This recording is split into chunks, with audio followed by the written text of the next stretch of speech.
Hello student, आपका हमारे YouTube channel पे स्वागत है। आज के इस वीडियो में हम देखेंगे कि डीएसएसबी टीजीटी इंग्लिश मेल का जो एग्ज़ाम हुआ था सितंबर 2021 में, उसके अंदर मैथ्स के कौन कौन से क्वेश्चन पूछे गए थे। तो आइए स्टार्ट करते हैं अपने इस वीडियो को। तो पहला क्वेश्चन हमारा है, 0 से 502 तक ऐसी कितनी संख्याएँ हैं जो 5 या 7 से पूर्णतः विभाज्य है। तो हमें ये बताना है कि 0 से लेकर 502 के बीच में ऐसी कितनी संख्याएं हैं जो 5 से भी भाग हो रही हो और 7 से ही भाग हो रही हो। ठीक है, या तो 5 से भाग हो रही हो या तो 7 से हो रही हो। तो इसको हम कैसे करेंगे, देखिए अगर मैं सबसे पहले ये देखूं कि ऐसी कितनी संख्याएं जो 5 से भाग हो रही है तो कैसे पता लगेंगे। सबसे पहला नंबर तो हमारा 5 ही होगा, उसके बाद 10, उसके बाद 15, ऐसी आखिरी नंबर जो होगा वो 500 होगा। ठीक है, जो कि 5 से भाग होगा। ठीक है, तो यहाँ पर कितने ऐसे नंबर हो गए जो 5 से भाग हैं, उसके लिए हम क्या करेंगे, जो हमारा लास्ट वाला नंबर है 500, इसको हम भाग कर देते हैं 5 से, तो कितना आ गए 100। तो यहाँ पर 100 ऐसे नंबर है जो 5 से भाग हो रहे हैं। अब देखते हैं कि जो 7 से भाग हो रहे हैं ऐसे कितने नंबर है। तो 7 पहला नंबर हो गया, फिर 14, 21, ऐसे करते हुए जो लास्ट का नंबर होगा 502 से पहले का, वो कौन सा होगा, वो होगा 497। ठीक है, आप निकाल सकते हैं। कैसे निकाल सकते हैं, लास्ट तो हमें बोला है 502, उसको अगर मैं 7 से भाग कर दूं, ठीक है, 7 से भाग करेंगे तो ये हमारा आ गया 49, माइनस किया तो ये हमारा आ गया 1 और ये 2, फिर दोबारा हमने किया 7 से, 7 एकम 7, तो शेषफल हमारा कितना बचा, रिमाइंडर बचा हमारे पास 5। तो 5 कम कर दिया हमने 502 में से, तो लास्ट हमारा हो गया ये। तो 7 से डिवाइड होने वाले कितने नंबर हैं, 497 लास्ट का है, उसको 7 से करेंगे तो हमारे पास आएगा 71। तो 71 वो कितने नंबर हैं जो 7 से भाग होते हैं। ठीक है, 71 नंबर ऐसे हैं जो 7 से भाग होते हैं और 100 नंबर ऐसे हैं जो 5 से भाग होते हैं। लेकिन अभी हमारा यहाँ आंसर नहीं आएगा, क्यों, क्योंकि हमने इनके बीच में ऐसे भी नंबर है जो 7 और 5 दोनों से भाग हो रहे हैं। जैसे कि 7 पंजे 35, तो 35, 70। ठीक है, इस तरीके से जो लास्ट वाला नंबर हो गया 490, ये वो नंबर हैं जो हमने 5 से भी भाग हो रहे हैं और 7 से भी भाग हो रहे हैं, मतलब 2 बार काउंट हो गए। तो हम क्या करेंगे, यहाँ से निकाल लेते हैं ऐसे कितने नंबर हैं। 490 को अगर हम 35 से भाग करें तो हमारे पास आ जाएगा 14। ठीक है, तो हमारे पास कैसे पता लगेगा कितने नंबर हैं, पहले 100 और 71 को हम जोड़ देंगे तो आ जाएगा 171 और उसमें से कम कर देंगे 14, तो कितना हो गया 157। तो इसका आंसर हो गया ऑप्शन नंबर डी हो जाएगा। अगला क्वेश्चन है, 35% की छूट देने के पश्चात एक साइकिल को 5265 रुपये का बेचा गया है। साइकिल का अंकित मूल्य बताना है, क्या है। ठीक है, तो यहाँ पर बोला है कि 35% का डिस्काउंट देने के बाद जो साइकिल है वो 5265 रुपये में बेची गई, तो उस पर जो मार्क प्राइस था, अंकित मूल्य, वो कितना होगा। तो कैसे पता लगेगा, देखिए अगर मार्क प्राइस, ठीक है, मार्क प्राइस को अगर मैं 100% ले लूँ, ठीक है, तो डिस्काउंट कितना हो गया है 35%, तो इसमें से 35% कम कर देंगे तो हमारे पास आ गया 65%। तो ये जो सेलिंग प्राइस है 5265, वो 35% के इक्वल होगा, 5265। ठीक है, तो क्या करेंगे, हमारे पास जो मार्क प्राइस होगा वो कैसे निकल जाएगा, 5265 का इंटू 100/65।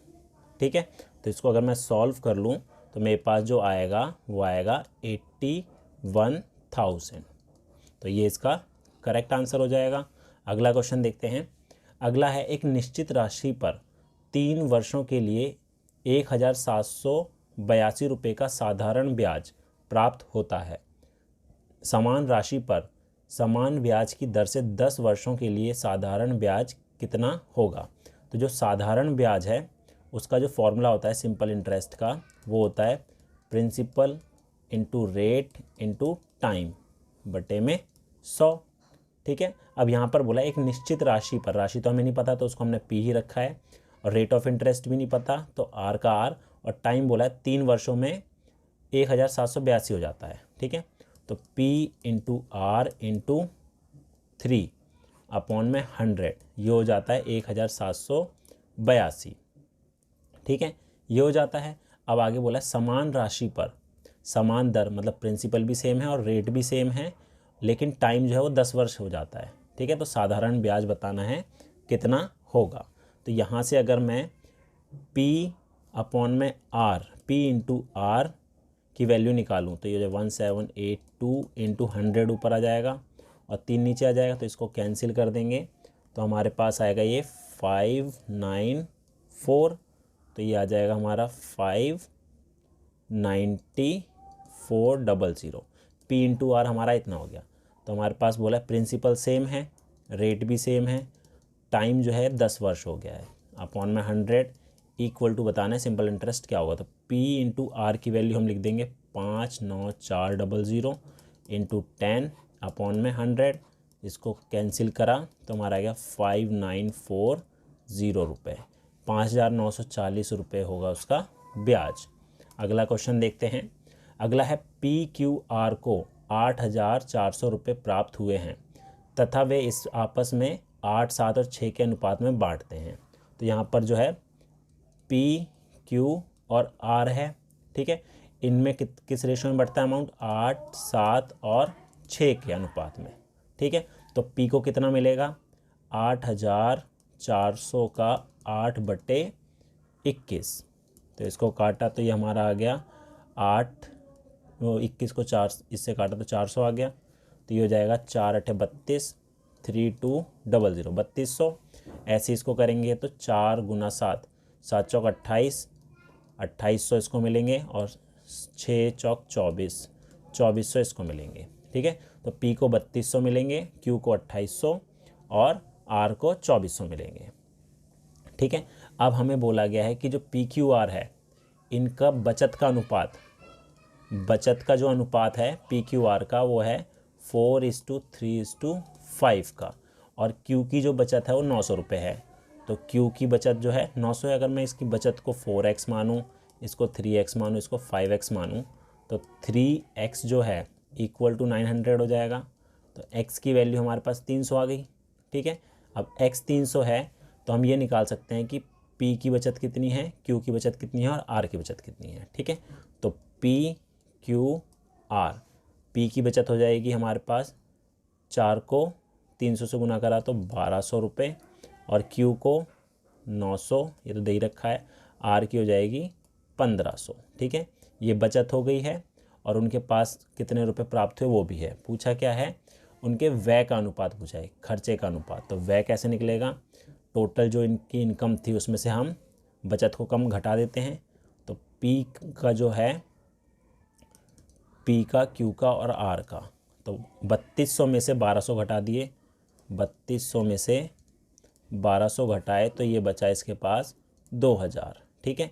ऐसे ही Q का 2800 में से 900 घटा दिए तो हमारे पास इसका बचा 1900, और ऐसे ही R का 2400 में से 1500 घटा दिया तो ये बचा 900, ठीक है। तो इसका रेशो हो जाएगा 20 से 20 कट गए, 20, 19 और 9 का।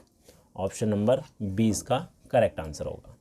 अगला है, एक लड़के ने 1 से 12 तक की सभी प्राकृतिक संख्याओं को जोड़ा, लेकिन उसने एक संख्या को 2 बार जोड़ दिया, जिसके कारण योग जो है वो 83 हो गया है। वह संख्या क्या है जिसको उसने 2 बार जोड़ा था, ठीक है। अगर मैं 1 से लेके 12 तक नंबरों को जोड़ूं, ठीक है, तो कितना आएगा टोटल, इसका जो टोटल आएगा उसके लिए आप डायरेक्ट फॉर्मूला लगा सकते हैं, n+1 अपॉन में 2। n क्या है, कितने नंबर हैं स्टार्टिंग के, 12 नंबर है तो 12 और 1 13 हो जाएगा, ये बटे में 2, इसको काटा 6, 13 को 6 से गुना करेंगे तो कितना आ जाएगा, 78 आ जाएगा, ठीक है। अब बोला है कि एक नंबर को 2 बार जोड़ा है और टोटल जो है 83 हुआ है, तो 83 में से अगर मैं 78 को घटा दूं तो क्या आ जाएगा, मेरे पास 5 आएगा। तो 5 वो है जो एक्स्ट्रा इसमें ऐड हो रहा है, तो वही नंबर है जो हमने इसमें 2 बार जोड़ा होगा। तो ऑप्शन नंबर सी इसका सही आंसर हो गया, ठीक है। अगला क्वेश्चन है, एक घनाभ की लंबाई, चौड़ाई और ऊंचाई का अनुपात जो है 13, 12 और 10 है। यदि लंबाई ऊंचाई से 9 सेंटीमीटर अधिक है तो घनाभ का आयतन क्या होगा, ठीक है। यहाँ पर घनाभ मतलब क्यूबॉइड की बात हो रही है, ठीक है। इसकी लेंथ, ब्रेथ और हाइट का जो रेशो है वो हमें दे रखा है 21, 12 और 10 का। तो लेंथ 13x हो गया, ब्रेथ 12x हो गया और हाइट इसकी 10x हो गई, ठीक है। ये लेंथ है, ये ब्रेथ है और ये हाइट है। अब आगे बोला है कि लंबाई और ऊंचाई, मतलब लेंथ और हाइट में जो उनका डिफरेंस है वो 9 का है। ठीक है, तो L अगर मैं से L में से H घटा दूं तो मेरे पास 9 ही आएगा। ठीक है, तो 13x माइनस 10x बराबर हो गया 9 के। तो ये हमारा आएगा 3x इक्वल टू 9, तो x आ गया कितना, 3 आ गया। तो इससे हम लेंथ ब्रेथ हाइट निकाल सकते हैं। तो लेंथ कितनी हो जाएगी, 13 गुना 3 39 हो गई। ब्रेथ हो जाएगी 12 गुना 3 12 3 36, और हाइट हो जाएगी 30। ठीक है, LBH पता लग गया। पूछा क्या इसका, घनाभ का आयतन। तो घनाभ का जो आयतन है, घनाभ का आयतन जो है वो होता है L into B into H. ठीक है, तो यहाँ पर हम गुना कर देते हैं 39 36 और 30 को, तो मल्टीप्लाई करेंगे तो हमारे पास आएगा 42120 सेंटीमीटर क्यूब। तो ऑप्शन नंबर डी इसका करेक्ट आंसर हो जाएगा। अगला क्वेश्चन है, वह सबसे छोटी संख्या क्या है जिसे 448 को गुना करके एक पूर्ण वर्ग बनाया जा सकता है। तो इसके लिए हम क्या करेंगे, इसके हम सबसे पहले प्राइम फैक्टर निकाल लेते हैं। तो प्राइम फैक्टर निकालेंगे 448 के, तो 2 से किया तो 2 2 4 हो जाएगा, 2 से किया 1 1 2, फिर 2 से किया 56, यह आएगा 28, 2 से किया 14, और ये लास्ट में आ जाएगा हमारे पास 7 से किया 1।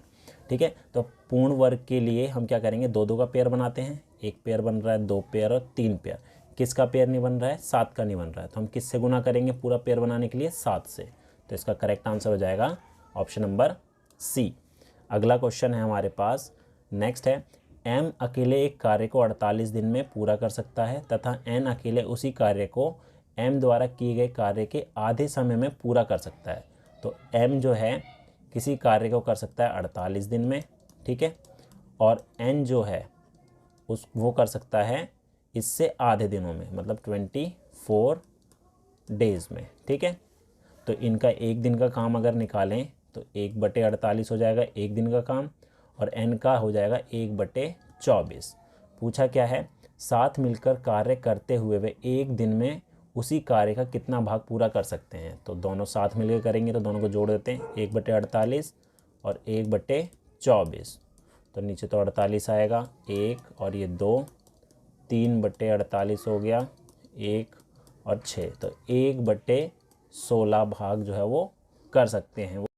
अगला क्वेश्चन है, एक नाव 35 किलोमीटर धारा के प्रतिकूल तथा 35 किलोमीटर धारा के अनुकूल की एक दूरी को 12 घंटे में तय करती है।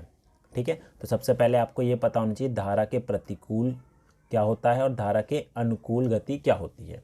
ठीक है, माना कि यहाँ पर एक नदी है जो इस डायरेक्शन में बह रही है।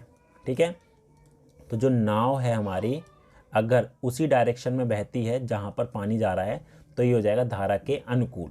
तो यहाँ पर 2 स्पीड होगी, एक नाव की स्पीड होगी और एक धारा की। ठीक है, नाव की स्पीड को अगर मैं x ले लूँ और धारा की स्पीड को y, तो जो स्पीड बनेगी वो बनेगी x + y kilometre per hour. अब धारा के अनुकूल नाव अगर हमारी यहाँ से धारा की उल्टी डायरेक्शन में जाती है तो जो स्पीड बन जाएगी x - y kilometre per hour.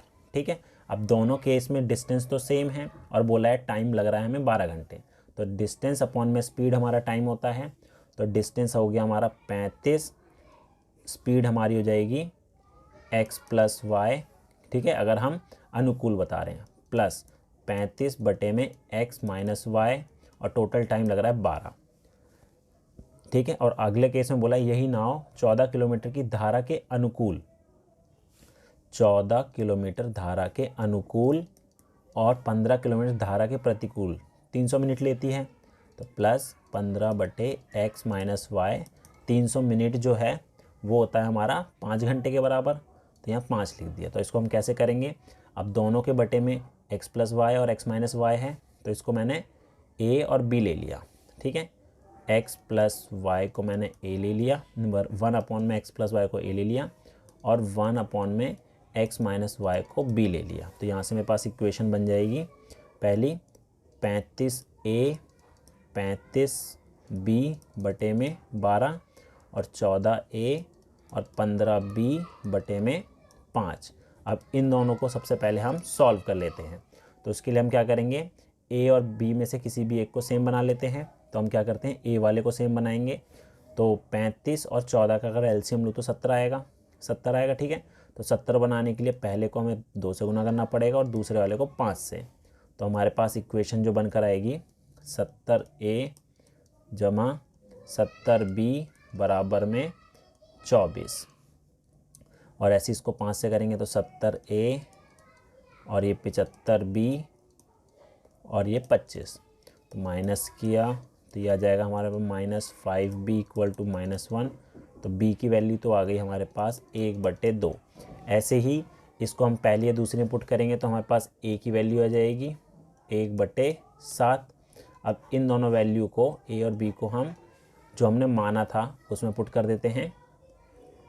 तो हमारे पास आएगा 1/x जमा y बराबर 1/2, 1/5 था ये, ठीक है, 1/5।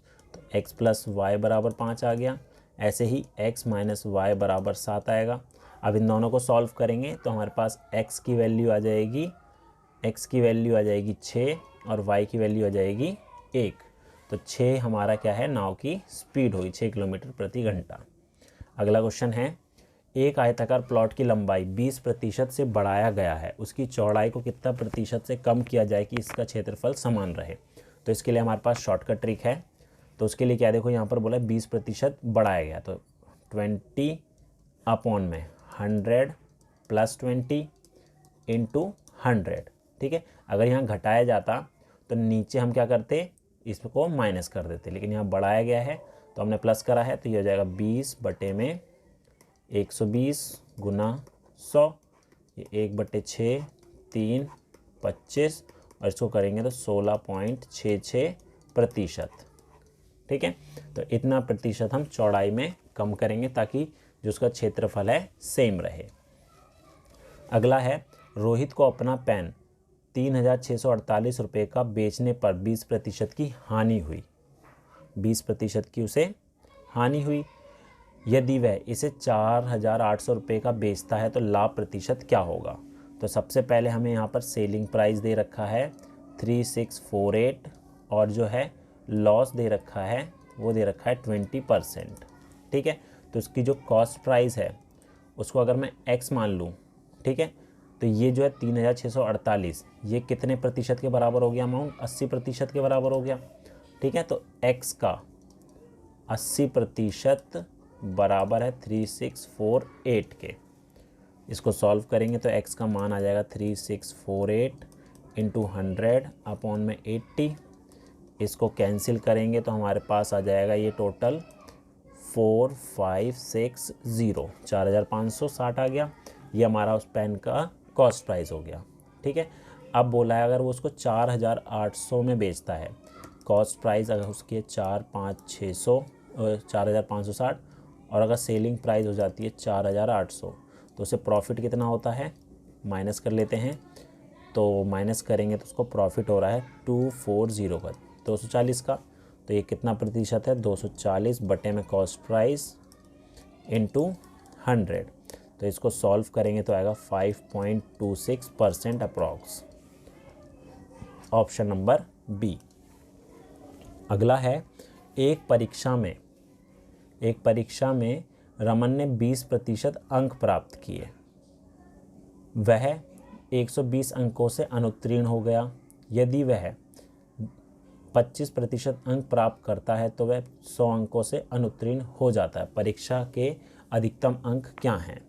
तो इसको हम कैसे करेंगे, देखिए यहाँ पर जो है अगर वो 20% अंक प्राप्त करता है तो 120 अंकों से अनुत्तीर्ण हो जाता है, फेल हो जाता है। और लेकिन अगर 25% प्राप्त करता है तो 100 अंकों से पास हो जाता है। तो अगर मैं इन दोनों का परसेंटेज का डिफरेंस निकालूं, 25% माइनस 20% तो 5% हो गया, ठीक है, जो कि इक्वल होगा किसके, इनके डिफरेंस के। तो 120 माइनस 100, 120 माइनस 100 तो x टोटल का 5% बराबर होगा 20 के। तो x गुना 5/100 बराबर 20। तो x निकाल लेते हैं, यह आएगा 2000/5 काटा तो 400, तो 400 हो गया उस परीक्षा का अधिकतम अंक। अगला सवाल है हमारे पास, एक घन की भुजा 20 सेंटीमीटर है, ठीक है, 20 सेंटीमीटर है। इसका आयतन एक घनाभ के समान है, इसकी ऊंचाई 20 सेंटीमीटर है। यदि घनाभ की लंबाई तथा चौड़ाई का योग 50 सेंटीमीटर है तो घनाभ की ऊंचाई क्या है। तो इसको हम कैसे करेंगे, देखिए घन जो है क्यूब की तो सारी साइड इक्वल होती है, ठीक है, क्यूब की साइड दे रखी है 20, तो अगर इसका मैं वॉल्यूम निकालूं आयतन तो वो होगा हमारा 20 की पावर 3, मतलब 20 गुना 20 गुना 20 होगा, ठीक है। और आगे बोला है जो घनाभ है, क्यूबॉइड है, इसका वॉल्यूम जो है इस क्यूब के वॉल्यूम के बराबर है। और यहाँ पर बोला है कि उसकी ऊंचाई तो 20 सेंटीमीटर है और इसकी लंबाई चौड़ाई का योग L प्लस B जो है हमारा 50 है और H जो है वो 20 सेंटीमीटर है, ठीक है। तो अगर मैं लेंथ को x ले लूँ तो ब्रेथ हमारे पास हो जाएगी 50 माइनस x, ठीक है। तो इसका जो आयतन है इसके बराबर होगा, तो हमारे पास हो जाएगा L into B into H बराबर में 20 इंटू 20 इंटू 20 के। तो L तो x हो गया, B हमारा 50 माइनस x हो गया और H हमारा 20 हो गया। इसको सॉल्व कर लेते हैं हम, ठीक है। तो इसको सॉल्व करेंगे, 20 से 20 तो कट जाएगा, तो यहाँ बचेगा 50x माइनस एक्स स्क्वायर बराबर 400। तो यहाँ से एक इक्वेशन बनकर आएगी हमारे पास एक्स स्क्वायर, इसको इधर लाएंगे तो माइनस का 50x प्लस का 400 इक्वल टू 0। तो इसके फैक्टर निकाल लेते हैं, 40x माइनस 10x प्लस 400, तो x माइनस 40 10x माइनस 40, तो x की वैल्यू होगी 10 और 40, ठीक है। तो इसकी लंबाई जो है वो क्या हो जाएगी, 10 होगी या 40 होगी, 10 तो ऑप्शन में नहीं है, तो 40 इसका करेक्ट आंसर हो जाएगा। अगला क्वेश्चन है हमारे पास, एक बस 60 किलोमीटर की एक दूरी को 36 मिनट में तय करती है। यदि इसकी गति 25 किलोमीटर प्रति घंटे से कम कर दी जाए तो समान दूरी को तय करने में बस द्वारा कितना समय लगेगा, ठीक है। तो यहाँ पर बोला है कि एक बस जो है 60 किलोमीटर की दूरी जो है वो 36 मिनट में तय करती है। तो इसकी सबसे पहले हम स्पीड निकाल सकते हैं। तो जो स्पीड है वो होती है डिस्टेंस अपॉन में टाइम। तो डिस्टेंस जो है वो 60 किलोमीटर देखा, टाइम जो है यहाँ दे रखा है 36 मिनट, तो 36 मिनट है तो उसको अगर मैं घंटे में बदलूँ तो बटे में 60 करना पड़ेगा, तो बटे में 60 करेंगे तो ये 60 ऊपर चला जाएगा, तो ये हमारा हो जाएगा 60 गुना 60 बटे 36, 6 से काटा 10, फिर 6 से काटा 10, तो आ जाएगा हमारा 100 किलोमीटर प्रति घंटा। ये स्पीड हो गई। अब बोला है यदि इसकी गति को 25 किलोमीटर प्रति घंटे से कम कर दिया जाए, तो अभी तो स्पीड हमारी 100 थी, 25 किलोमीटर कम करेंगे तो जो नई स्पीड होगी, ठीक है, न्यू स्पीड जो होगी वो क्या हो जाएगी 100 माइनस 25 75 किलोमीटर पर आवर। तो समान दूरी को तय करने में उसे कितना समय लगेगा, दूरी तो 60 ही है, ठीक है।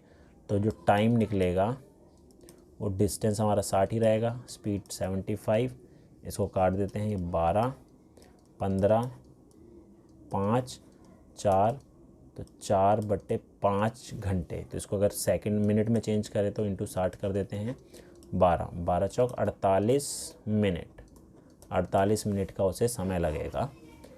अगला सवाल देखते हैं। अगला है, एक घन का कुल पृष्ठीय क्षेत्रफल 7350 सेंटीमीटर स्क्वायर है, तो घन की भुजा क्या होगी। घन हमारा होता है क्यूब की सारी साइड जो है वो बराबर होती है, ठीक है।